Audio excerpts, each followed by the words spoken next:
Assalamualaikum, berjumpa lagi di channel kita. Yuk kita belajar. Di video kali ini kita akan mempelajari dalil-dalil turunan fungsi part 2 ya, tentang aturan fungsi pangkat. Tapi sebelum lanjut ke videonya, jangan lupa klik gambar subscribe dan tombol loncengnya. Untuk mengingat materi yang kemarin, saya cantumkan di sini rumus turunan fungsi pertama.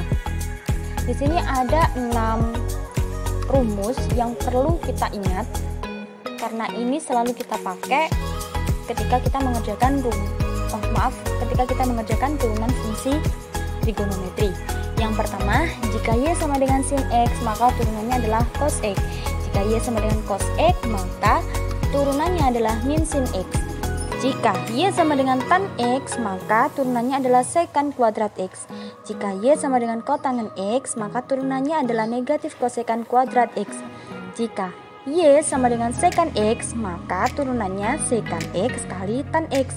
Dan yang terakhir, jika y sama dengan kosekant x, maka turunannya negatif kosekant x kali kotangen x. Oke, itu 6 rumus yang harus kita benar-benar ingat. Karena rumus ini sangat digunakan ketika kita mengerjakan turunan fungsi trigonometri. Next, kita lanjut ke dalil-dalil turunan fungsi trigonometri. Nah, pada slide kali ini kita akan mempelajari tentang dalil-dalil turunan fungsi trigonometri aturan fungsi pangkat.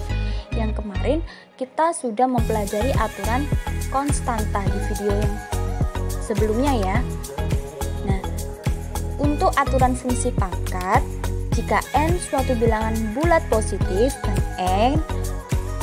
dan hx sama dengan fx pangkat n atau fungsi x pangkat n, dengan fx adalah fungsi trigonometri, maka berlaku h aksen x atau turunan dari hx sama dengan n kali fx dipangkatkan n-1 dikalikan turunan dari fx.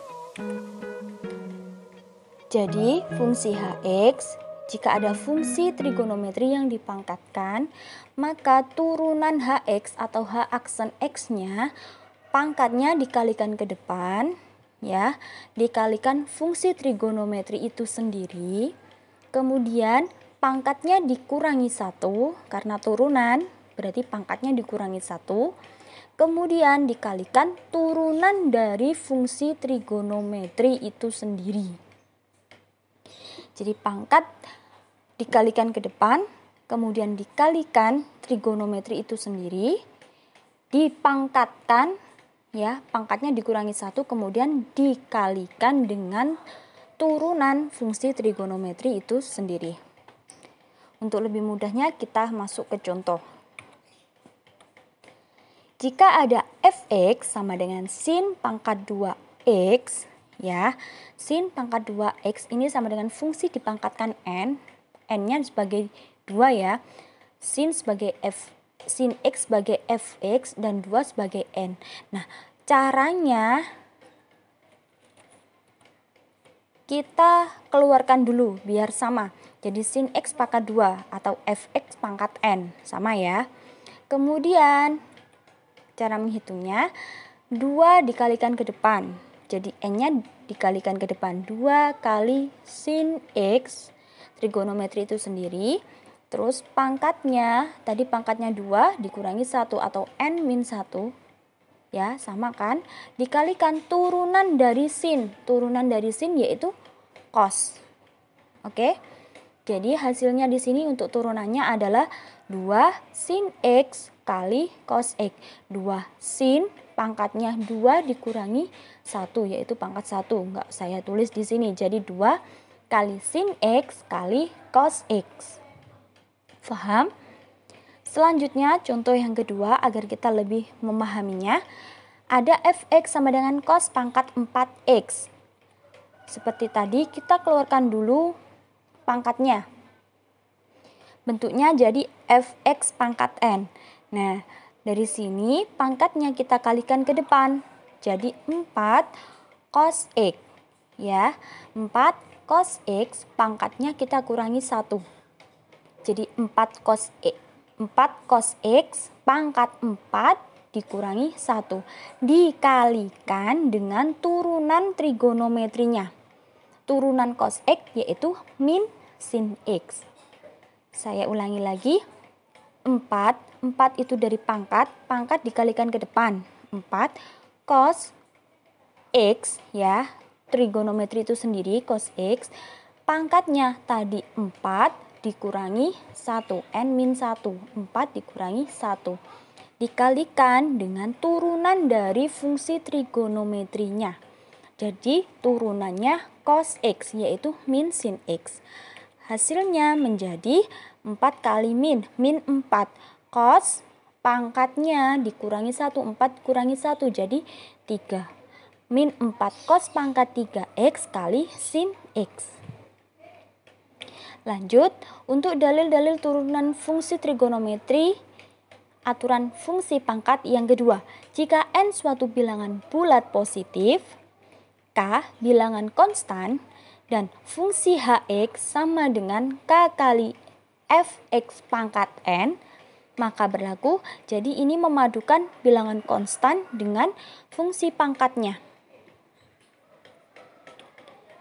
Maka berlaku h aksen x atau turunan hx sama dengan k dikalikan pangkat. Yang tadi kan n-nya saja dikalikan ke depan. Nah, karena di sini ada bilangan konstan, maka k dikalikan dengan n. Kemudian sama seperti tadi, fx pangkatnya dikurangi 1, kemudian dikalikan dengan turunan fungsi x. Hx, jika hx sama dengan k kali fx pangkat n, maka turunannya adalah h aksen x sama dengan k kali n fx pangkat n min 1 kali f aksen x. Untuk contohnya agar kita lebih mudah, yang pertama, fx sama dengan 3 sin pangkat 3x. 3 di sini sebagai k, sin x sebagai fx, dan pangkat 3-nya sebagai n. Nah, untuk menurunkannya, berarti kita kalikan 3 ke depan. Pangkatnya kita kalikan ke depan. Jadi 3 dikalikan 3, kemudian fungsi trigonometri itu sendiri dipangkatkan 3 dikurangi 1 karena pangkatnya tadi 3 dikurangi 1 ya. Terus kemudian dikalikan dengan turunan sin x. Turunan sin x adalah cos x. Jadi hasilnya di sini 3 kali 3 9. Sin x pangkat 2 dari mana? Pangkat 3 dikurangi 1 dikalikan cos x. Nah, hasilnya jadi 9 sin pangkat 2x cos x. Cirinya turunan itu apa? Pangkatnya lebih kecil 1 derajat. Jadi asalnya pangkatnya 3, jadi hasilnya 2. Itu untuk turunan.